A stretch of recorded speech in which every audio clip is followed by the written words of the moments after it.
Escape sequence ये output के लिए यूज होते हैं, फॉर्मेटिंग करना आउटपुट को। एस्केप सीक्वेंसेस इससे स्टार्ट होते हैं। कौन सा है ये? फॉरवर्ड स्लैश है ये।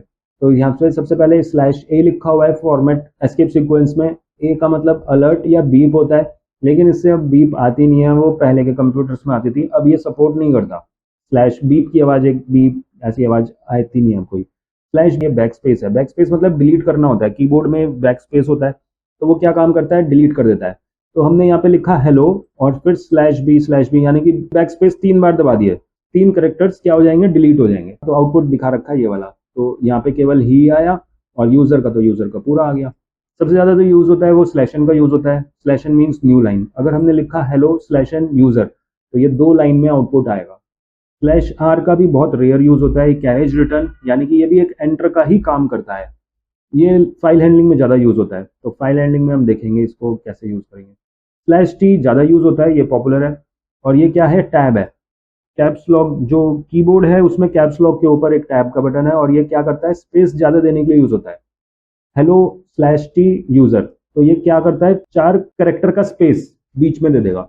और स्लैश क्वेश्चन मार्क लगाएंगे तो क्वेश्चन मार्क आएगा। जैसे हमने लिखा हेलो हाउ आर यू और क्वेश्चन मार्क लगा दिया, तो क्वेश्चन मार्क के आगे स्लैश लगा दिया। नहीं भी लगाएंगे तब भी आउटपुट सेम आएगा, लेकिन थोड़ा सा बेटर वे ये है।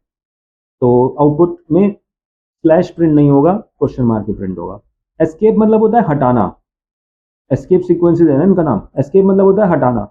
तो जो क्वेश्चन मार्क का मीनिंग था वो अब हट जाएगा, जैसे कि इसमें क्लियर होगा। और यहाँ पे हमने लिखा 8 वाले में डबल कोड, हमें डबल कोड आउटपुट में चाहिए, जैसे कि यहाँ पे दिखा रहा है सी के पहले और बाद में डबल कोड चाहिए।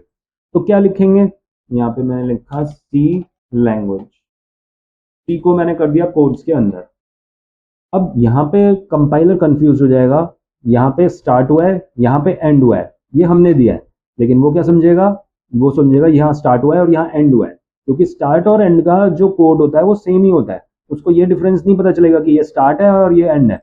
इसका स्टार्ट हुआ, एंड हुआ, इसका स्टार्ट हुआ और यहाँ पे एंड हुआ। अब वो कह रहा है ये बीच में कौन सा करेक्टर है, तो वहां पे वो एरर दे देगा।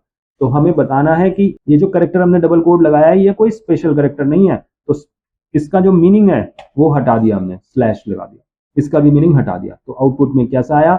आउटपुट में आया इस तरह से। तो इस तरह से हम एस्केप कर सकते हैं उनका मीनिंग, इसीलिए इनको एस्केप सीक्वेंसेस बोला जाता है। कई बार हम फाइल का पाथ ले रहे हैं, तो फाइल का पाथ में हम सी स्लैश ऐसा लिखते हैं, सी स्लैश ABC, कोई भी फोल्डर का नाम है। तो ये जो स्लैश है इसको भी हम डबल स्लैश देंगे, यानी कि इसका जो मीनिंग है वो हट जाएगा स्लैश का, और आउटपुट में केवल एक ही स्लैश आएगा। इसी तरह से सिंगल कोड्स में भी यूज कर सकते हो। सिंगल कोड्स में वैसे अगर स्लैश नहीं लगाएंगे तो प्रॉब्लम नहीं है, लेकिन बेटर है कि आप लगा दो। यहाँ पे आउटपुट में दिखा रखा है एग्जाम्पल u/r/learning/, फिर सी को सिंगल कोड्स लगा रखे हैं और स्लैश सिंगल कोड लगा रखा है, और लर्निंग में स्लैश डबल कोड्स लगा रखे हैं विद स्लैश। तो आउटपुट कैसे आया? यू के बाद स्लैशन हो गया था, आर के बाद स्लैशन, सी को कोड्स में दिया सिंगल कोड्स में, और लैंग्वेज को डबल कोड। एक और यहाँ पे दिखा रखा है A/B/, तो ये क्या हो गया? स्लैशन मीन्स न्यू लाइन, और यहाँ पे स्लैश टी दे रखा है तो ये टैब आया बीच में स्पेस, और ये कोड सिंगल कोड्स, ये डबल कोड्स, और ये क्वेश्चन मार्क, और ये फाइल पाथ है ये। तो इस तरह से आया है।